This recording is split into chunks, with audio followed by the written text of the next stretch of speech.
Capítulo 21 Aomami. Por mais longe que se queira ir. Aomami foi para a biblioteca do bairro e, seguindo os mesmos procedimentos da vez anterior, solicitou os microfilmes dos jornais e sentou-se à mesa. Queria verificar novamente o conflito ocorrido 3 anos atrás na província de Yamanashi, entre o grupo extremista e a polícia. A sede do grupo religioso Sakigaki, que a velha senhora mencionara, ficava nas montanhas de Yamanashi. E o local em que ocorrera o confronto era nas mesmas montanhas. Poderia ser apenas uma coincidência, mas aquilo incomodava Aomami. Deveria haver alguma relação entre esses dois acontecimentos. A expressão, aquele incidente tão grave, que a velha senhora usara, também sugeria existir algum tipo de ligação entre eles. O tiroteio acontecera 3 anos atrás, em 1981, segundo a hipótese de Aomami, 3 anos antes de 1Q84, no dia 19 de outubro. Detalhes e informações gerais sobre o incidente ela já sabia por ter lido o noticiário da vez anterior e que estivera na biblioteca. Por isso, desta vez, apenas correu os olhos sobre aqueles artigos para, em seguida, concentrar sua atenção nos textos relacionados ao incidente publicados no dia seguinte, assim como todos os artigos que analisavam os acontecimentos sob diversos ângulos. No primeiro confronto, 3 policiais foram mortos por disparos de fuzis Kalashnikov, de fabricação chinesa, e 2 ficaram gravemente feridos. Após o tiroteio, o grupo extremista, ainda armado, fugiu para o interior das montanhas e a polícia realizou uma ampla operação de varredura. Para auxiliar na busca, um helicóptero das Forças de Autodefesa sobrevoou a área com uma tropa de paraquedistas fortemente armados. Após intensa perseguição, 3 extremistas foram mortos ao se recusarem a se render e outros 2 foram gravemente feridos. Um morreu após 3 dias no hospital. Quanto ao outro, os jornais não informaram claramente o que lhe aconteceu. Além deles, 4 pessoas foram capturadas ilesas ou com ferimentos leves. Não houve vítimas entre os soldados da Força de Autodefesa e os policiais, devidamente protegidos com coletes à prova de bala. O único incidente que ocorreu foi o de um policial que, durante a perseguição, caiu num barranco e quebrou a perna. Além disso, um membro do grupo extremista conseguiu escapar sem deixar pistas e foi dado como foragido apesar da intensa busca realizada na região. Após o impacto inicial que o incidente causou, os jornais passaram a dar informações detalhadas sobre a origem e o histórico desse grupo extremista, taxado de filho bastardo da revolta estudantil dos anos 70. Mais da metade dos membros havia participado dos conflitos que culminaram na invasão do auditório Yasuda da Universidade de Tóquio ou da ocupação do campus da Universidade do Japão. Após a troca de choque, minar a fortaleza estudantil e, por fim, a rebelião, os ativistas expulsos das universidades e os que se desiludiram com as novas políticas estudantis resolveram se unir com parte dos professores e, a despeito das diferenças partidárias, estabeleceram uma comuna agrícola na província de Yamanashi. No início, eles ingressaram numa comunidade essencialmente agrícola denominada Escola Takashima, mas, insatisfeitos com o tipo de vida adotado por lá, se reorganizaram e formaram um grupo independente. Adquiriram terras ociosas nas montanhas de Yamanashi por um preço excepcionalmente baixo e começaram a administrar sua própria produção. No início, o grupo enfrentou dificuldades, mas, gradualmente, a procura por produtos orgânicos teve um ligeiro crescimento nas cidades e sua aceitação consolidou um sistema de vendas pelo correio. Os ventos favoráveis propiciaram o desenvolvimento e a ampliação de suas atividades. Além disso, os membros do grupo eram pessoas sérias, empenhadas no trabalho e muito bem organizadas sob o comando de um tutor. O nome da comuna era Sakigake. Aomami fez uma careta e engoliu em seco. Soltou um grunhido do fundo da garganta. Em seguida, bateu no tampo da mesa com a caneta. Continuou a leitura. À medida que os negócios se estabilizavam, internamente Sakigake começava a se dividir em dois grupos bem distintos. A facção em prol da luta armada, um grupo extremista de inspiração marxista que desejava uma revolução armada por meio da guerrilha, e a facção comunal, um grupo mais moderado, ciente de que uma revolução armada não era a escolha adequada para o Japão daquela época, e rejeitando o espírito capitalista, buscava um modo de vida mais simples junto à natureza.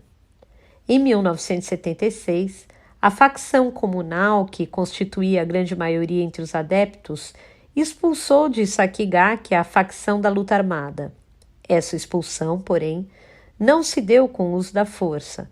Segundo os jornais, Sakigake adquiriu novas terras para que a facção de luta armada pudesse se instalar, além de oferecer um capital considerável como auxílio. Assim, a cisão se deu de modo amigável. A facção em prol da luta armada, obviamente, aceitou a proposta e instalou no novo local a sua própria comuna denominada Akebono. Posteriormente, passaram a adquirir armas de alto desempenho. A origem do capital empregado na aquisição dessas armas estava sendo rastreada e o resultado das investigações era muito aguardado. Quanto às questões de quando, como e por que Sakigake se tornou um grupo religioso, nem a polícia, nem os jornais conseguiam esclarecer satisfatoriamente. No entanto, foi na época da cisão que Sakigake abraçou uma religião. Em 1979, tornava-se oficialmente uma instituição religiosa. Desde então, ela passou a comprar as terras da vizinhança e ampliou sua infraestrutura. A propriedade foi cercada com muros bem altos e foi proibido o acesso de pessoas que não pertenciam ao grupo. Alegaram que as pessoas de fora perturbariam a prática cética. Outros pontos, ainda não esclarecidos, eram como haviam conseguido juntar todo o capital e como conseguiram obter tão rapidamente a autorização para se tornar uma instituição religiosa. A facção em prol da luta armada iniciou os trabalhos agrícolas nas terras recém-adquiridas, mas, paralela e secretamente, intensificou os treinamentos com armas. Com o tempo, começaram a surgir desavenças com os agricultores locais. Uma delas foi a disputa sobre o direito de usar a água de um pequeno rio que passava dentro da propriedade de Akebono. Este rio, desde longa data, era compartilhado pela comunidade agrícola local, mas Akebono proibiu o acesso dentro de suas terras. A disputa durou vários anos, e quando um morador da vizinhança reclamou da cerca de arame farpado, foi violentamente agredido por membros da Akebono. A polícia de Yamanashi emitiu um mandado de busca para apurar os responsáveis pelo crime, e oficiais apareceram em Akebono para as investigações. Foram então surpreendidos pelos disparos. Após o intenso conflito nas montanhas que culminou com a destruição de Akebono, o grupo religioso Sakigake rapidamente convocou uma coletiva para se pronunciar. O porta-voz do grupo era jovem, bonito e usava um terno executivo. Os argumentos de sua fala eram claros. O jovem comunicou que Akebono e Sakigake não possuíam nenhum tipo de relação, a despeito de terem um passado em comum.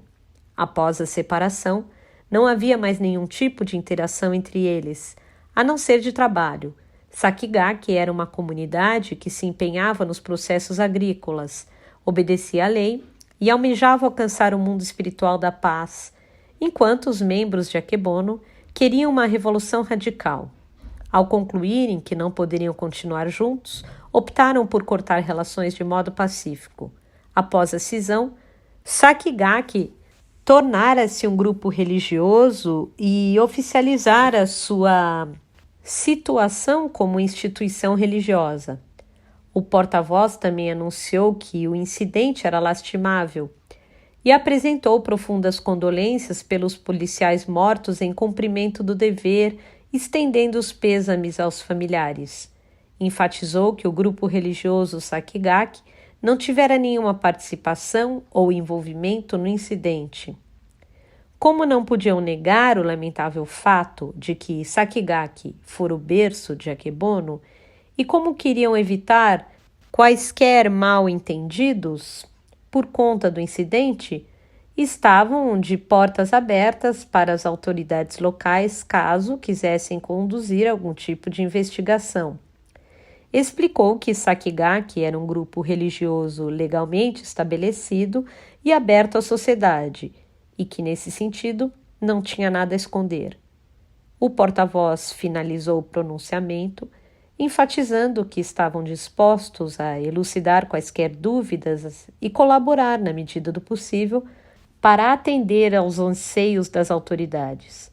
Dias depois, em resposta à declaração, a polícia de Yamanashi entrou em Sakigake com um mandado de busca e, durante um dia inteiro, as autoridades vasculharam a propriedade, verificaram cuidadosamente as instalações e todo tipo de documentação.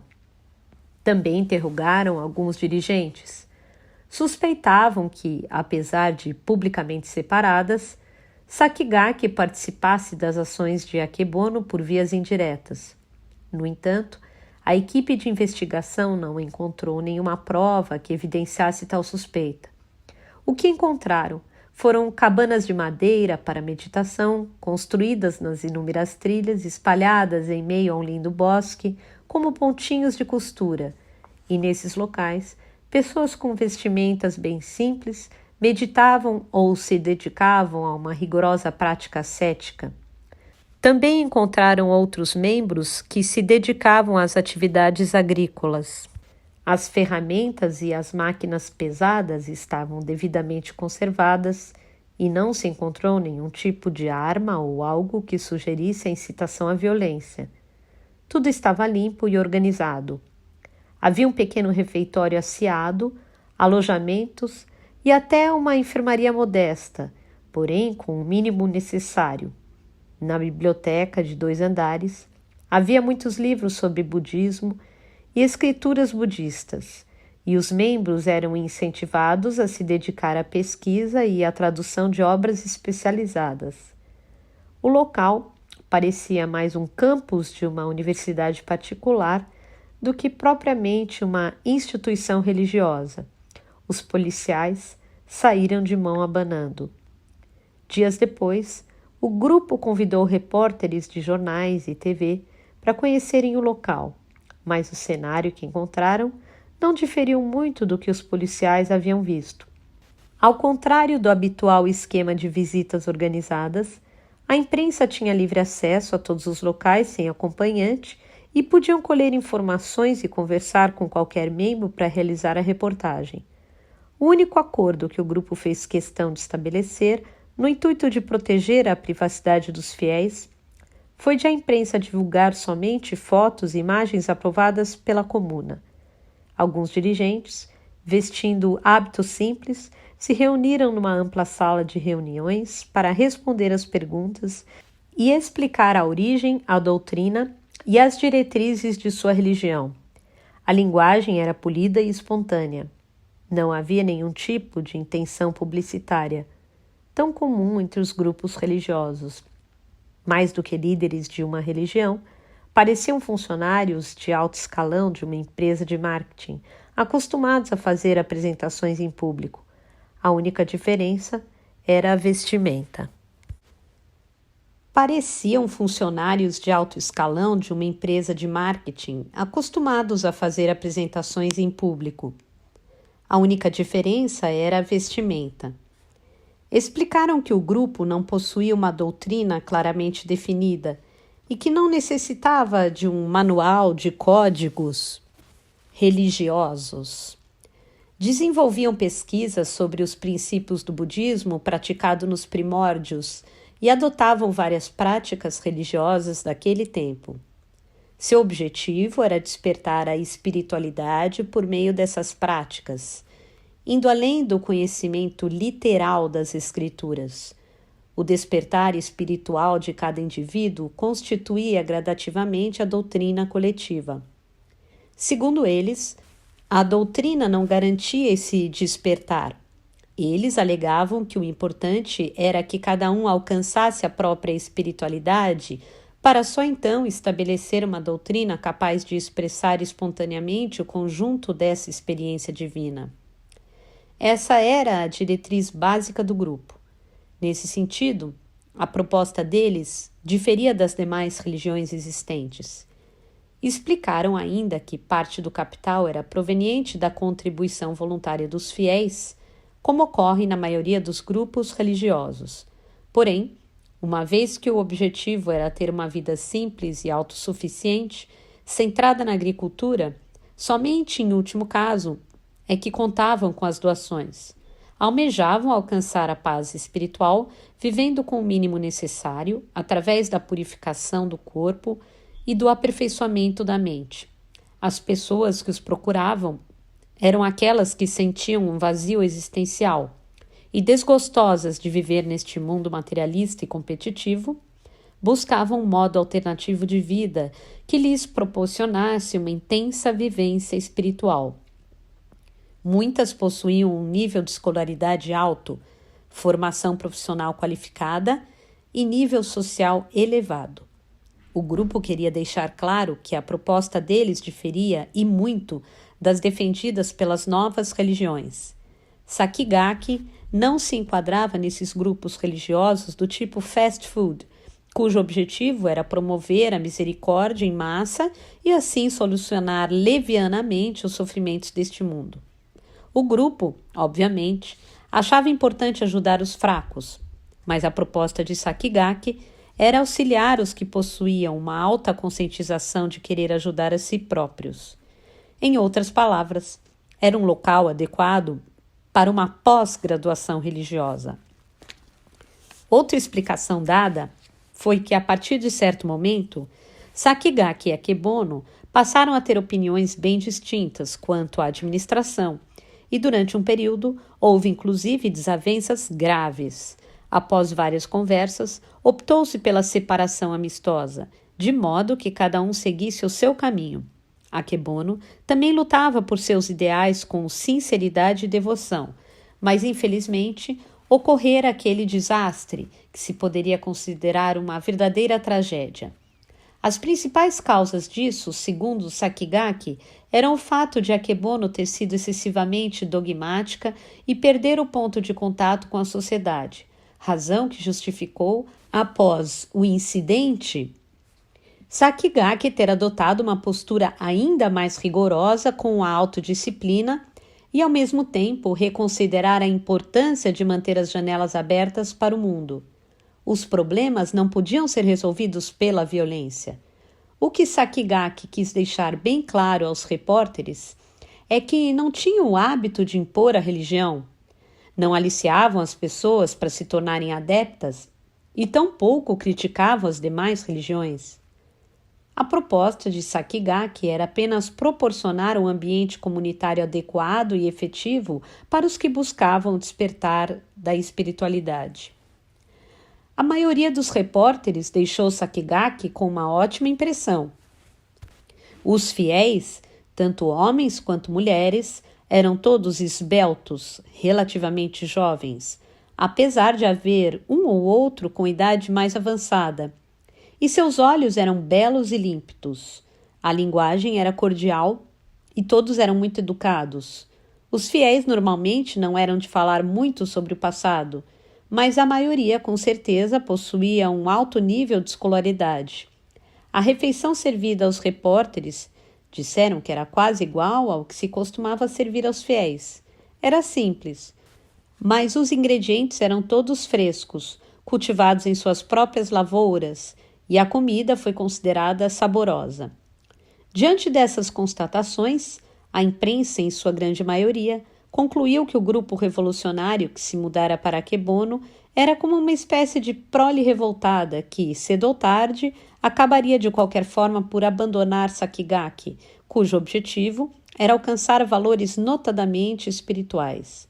No Japão da década de 80, a ideologia revolucionária de inspiração marxista era uma concepção totalmente desatualizada e descartável.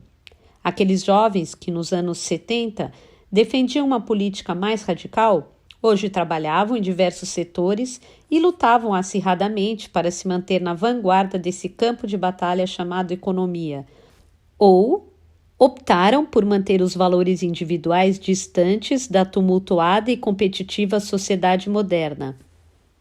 Quisessem ou não, o mundo havia mudado, e a época das manifestações políticas pertencia a um longínquo passado. O caso Akebono foi um acontecimento sangrento e infeliz, mas ao analisar o incidente sob uma perspectiva de longo prazo, concluiu-se que foi um episódio isolado, protagonizado por um espírito passadista que se manifestou repentinamente e fora de época. O episódio significou apenas que a cortina de um período se fechara. Esta era a opinião geral dos jornais. Sakigake era uma opção promissora para um novo mundo. Em contrapartida, Akebono foi considerada sem futuro. Sakigake era uma opção promissora para um novo mundo. Em contrapartida, Akebono foi considerada sem futuro. Aomami colocou a caneta sobre a mesa e respirou fundo. Veio-lhe à lembrança a imagem de Tsubasa com sua total inexpressividade, seus olhos desprovidos de profundidade. E aqueles olhos observavam Aomami. No entanto, simultaneamente, tinha-se a impressão de que não enxergavam nada, pareciam desprovidos de algo fundamental. Não pode ser tão simples assim, pensou Aomami. A situação real de Sakigake não podia ser tão imaculada como os artigos dos jornais apregoavam. Ela sabia da existência de uma parte obscura, escondida nas profundezas. Segundo a velha senhora, essa pessoa que os fiéis chamavam de líder estuprava crianças na faixa dos 10 anos com a desculpa de que era parte de um ritual religioso. Os repórteres não sabiam disso. Afinal, eles estiveram lá durante meio período e conheceram as impecáveis instalações religiosas, almoçaram uma comida preparada com produtos frescos, ouviram explicações maravilhosas sobre o despertar espiritual e deixaram o local satisfeitos. Não puderam ver o que se passava de verdade por trás daquilo tudo. Aomami deixou a biblioteca e foi direto a uma cafeteria. Do telefone do estabelecimento, ligou para o local onde Ayumi trabalhava. Era um número para o qual, segundo ela, Aomami podia telefonar a qualquer hora. Um colega atendeu e informou que ela estava trabalhando, mas a previsão era de que em 2 horas estaria de volta à repartição. Aomami não se identificou, mas disse que mais tarde voltaria a ligar. Voltou para casa e, passada 2 horas, ligou novamente. Desta vez, foi Ayumi quem atendeu. — Oi, Aomami, tudo bem? — Estou bem, e você? — Tudo bem. A única coisa que me falta é um bom homem. E você? — Para mim também, disse Aomami. — Não está certo, disse Ayumi. Como é que nós, mulheres jovens e encantadoras, com um tremendo e saudável apetite sexual, estamos aqui nos queixando? Deve ter algo errado com este mundo. Precisamos fazer algo, não acha? É mesmo. Mas escute, você pode ficar falando alto desse jeito? Não está no horário de expediente? Não tem ninguém escutando? Não se preocupe, pode falar à vontade, disse Ayumi. Queria te pedir um favor. se for possível. É que não sei mais a quem pedir. Tudo bem, não sei se vou poder te ajudar, mas diga lá. Você já ouviu falar de um grupo religioso chamado Sakigake? É aquele que fica nas montanhas de Yamanashi? Sakigake, não é? Disse a Yumi. Após ficar cerca de 10 segundos tentando se lembrar, disse: Acho que sei. Se não me engano, é uma espécie de comuna religiosa da qual, antigamente, um grupo extremista chamado Akebono fazia parte, não é? Aquele que provocou o confronto em Yamanashi, em que, infelizmente, 3 policiais foram mortos. Mas esse tal Sakigake não tinha nada a ver com o incidente. Fizeram uma investigação na sede religiosa, mas não encontraram nada. Por quê? Eu queria saber se, depois do incidente, Sakigake se envolveu em alguma questão criminal ou civil, mas como não passo de uma simples cidadã, não sei como fazer para verificar. É que não dá para ficar lendo todos aqueles jornais microfilmados. Foi então que pensei que a polícia deve ter um meio mais fácil de descobrir. Ah, é fácil. Basta eu fazer uma rápida consulta aqui no computador para saber. Era o que eu gostaria de te dizer, mas infelizmente a polícia japonesa ainda não está devidamente informatizada. Na prática, acho que ainda vai levar muitos anos. Para verificar esse tipo de coisa, só mesmo entrando em contato com a polícia de Yamanashi e pedindo que eles enviem uma cópia desse material pelo correio. Para fazer isso, primeiro é preciso emitir um requerimento de solicitação de dados com a devida autorização do superior. É claro que vai ser preciso explicar direitinho o motivo de tal solicitação. Afinal, não podemos esquecer que aqui é uma repartição pública e que recebemos os nossos salários para complicar, além do necessário, todas as coisas que passam por aqui. Ah, é?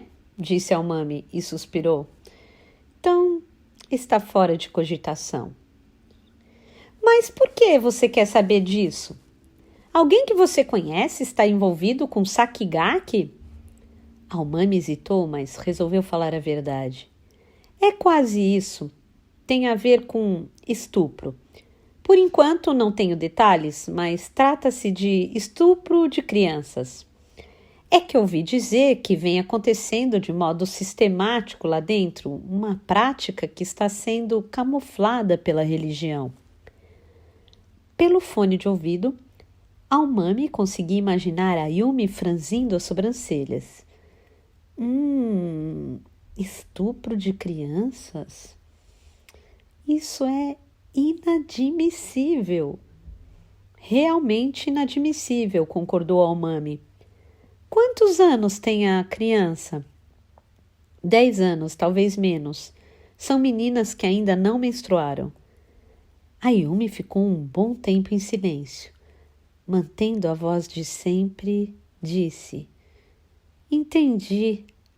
Se é isso, vou ver o que posso fazer. Você pode esperar uns 2 ou 3 dias? Posso. Você me liga?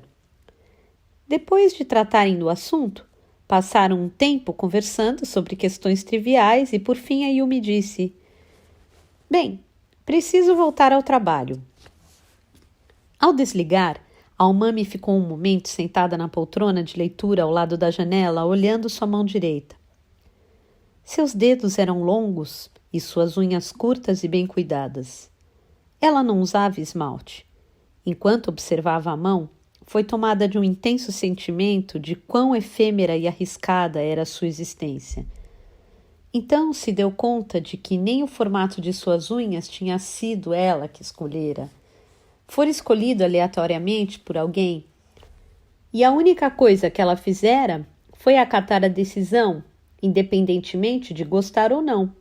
Mas afinal, quem decidia que o formato das unhas tinha de ser assim?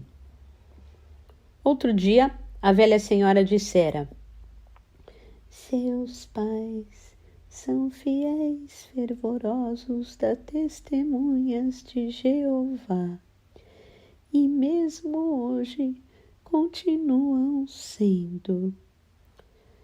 Se fosse verdade, significava que eles continuavam se empenhando nas atividades de evangelização. Almami tinha um irmão 4 anos mais velho. Ele era uma pessoa muito calma. Quando ela resolveu sair de casa, ele ainda obedecia às ordens dos pais e mantinha sua fé religiosa. Que será que faria agora? No entanto, ela não tinha nenhuma vontade de saber o que se passava com sua família. Para ela, pertenciam a uma fase de sua vida que considerava concluída. O vínculo fora rompido. Ela tentou, durante vários anos, esquecer tudo o que acontecera com ela antes dos 10 anos. Para ela, a vida começava naquele ponto. Tudo que fosse anterior não passava de um sonho infeliz. Queria jogar fora todas as lembranças anteriores. No entanto, por mais que tentasse esquecer, seus sentimentos a arrastavam para aquele mundo de tristes sonhos. A impressão era de que tudo o que ela possuía fincava raízes nessa terra escura, para dela retirar os nutrientes. Por mais longe que fosse, no final das contas, ela sempre retornava para o mesmo lugar. Foi então que Almami tomou uma decisão. Precisava despachar o líder para outro mundo, inclusive para o próprio bem dela. Foi então que Almami tomou uma decisão. Precisava despachar o líder para outro mundo, inclusive para o próprio bem dela. Na noite do 3º dia, Almami recebeu um telefonema de Ayumi. Consegui algumas informações, disse Ayumi. Sobre Sakigake? Isso. Estava pensando com meus botões e, de repente, lembrei que o tio de um colega, que entrou comigo na mesma época, trabalhava na polícia de Yamanashi. E esse tio ocupa um cargo importante. Então eu pedi um favor a esse colega. Disse que tinha uma parente ainda jovem que estava para entrar num grupo religioso e que isso estava deixando a família muito preocupada e que por isso eu estava colhendo informações sobre Sakigake. Pedi com jeitinho para que pudesse me ajudar. Sabe como é, né? Sou muito boa nisso. Obrigada. Sou muito grata, disse Almami. O meu colega ligou para o tio dele em Yamanashi e contou essa história. Esse tio apresentou um dos responsáveis pelo levantamento realizado em Sakigake e foi assim que eu consegui falar diretamente com o responsável. Formidável! Pois é, então, nesse dia conversei um tempão com ele e perguntei várias coisas sobre Sakigake. Você deve saber de muitas coisas pelos jornais, por isso vou comentar somente o que não foi muito divulgado, tudo bem? Tudo bem. Para começar, Sakigake enfrenta problemas legais e está envolvida em alguns processos civis, a maioria relacionada a questões de compra e venda de terras. Eles parecem ter muito dinheiro e vêm comprando todas as propriedades das redondezas. No interior, as terras são mais baratas, mas mesmo assim... E muitas vezes parece que eles forçam a pessoa a vender o terreno. Possuem empresas de fachada e, para que ninguém descubra que o grupo religioso está por trás delas, compram as próprias imobiliárias. Isso vem acarretando problemas com os proprietários e os governos locais. Eles usam os mesmos recursos praticados por especuladores. Mas todos os processos são civis e, por isso, estão fora da alçada da polícia. Essa informação logo se tornará pública, mas por enquanto continua encoberta. O grupo também pode estar envolvido em negócios ilícitos ou associados a políticos. E quando políticos estão na jogada, a polícia sempre procura dar um jeito de sair pela tangente. Mas se a história tiver repercussão e for instaurada uma investigação, aí a situação muda de figura. Parece que a parte econômica de Sakigake ainda é uma grande incógnita, não é? Eu não sei quanto aos fiéis, mas, de acordo com os registros de compra e venda de terras, os chefes que controlam o capital não agem de maneira transparente. Por maior que seja a boa vontade, é difícil acreditar que eles usam o dinheiro apenas para alcançar uma legítima espiritualidade. E tem mais, investimentos imobiliários desses caras não se restringem à província de Yamanashi. Eles possuem terrenos e edificações nos centros de Tóquio e Osaka, todos localizados em áreas bem valorizadas. Shibuya, Minami, Aoyama, Shoto. O grupo, pelo visto, procura expandir suas atividades religiosas em escala nacional ou estão planejando migrar para o setor imobiliário. Por que esse grupo precisa estender seus tentáculos até os centros urbanos, se o principal objetivo deles é alcançar a verdadeira espiritualidade, vivendo em meio à natureza e praticando uma rigorosa ascese? De onde será que vem tanto dinheiro? Indagou Ayumi. Plantando e vendendo nabos e cenouras não dá para juntar tudo isso. Talvez estejam pressionando os fiéis a fazer doações. Pode ser, mas ainda assim acho que seria pouco. Com certeza devem ter alguma outra fonte de renda. Tenho mais uma informação para você. Uma que me deixou um pouco intrigada. Acho que vai te interessar. Dentro do grupo existem muitas crianças que frequentam a escola primária da região, mas com o decorrer dos anos, elas acabam desistindo. Como o ensino básico é obrigatório, as escolas solicitam insistentemente que as crianças voltem a estudar, mas o grupo parece não se importar com a desistência, dando a desculpa de que as crianças é que se recusam a voltar para a escola. Alegam também que eles oferecem um ensino lá dentro e, por isso, não há com o que se preocupar em relação aos estudos. Almami se lembrou do tempo em que frequentava a escola primária. Ela entendia o sentimento dessas crianças de não querer ir para a escola. Muitas vezes, elas são alvo de deboche, tratadas como se fossem anormais ou totalmente ignoradas. Ir à escola local deve ser desagradável para elas, disse Almami. E largar a escola não me parece tão estranho. Mas, segundo a professora responsável pelas crianças, muitas delas, não importa o sexo, parecem possuir algum tipo de problema psicológico. No início, são alegres, mas com o decorrer do tempo vão se tornando quietas, perdendo a expressividade e, por fim, tornam-se apáticas. Quando chegam a esse estágio, abandonam a escola. Essa mudança de comportamento é notada em quase todas as crianças de Sakigake.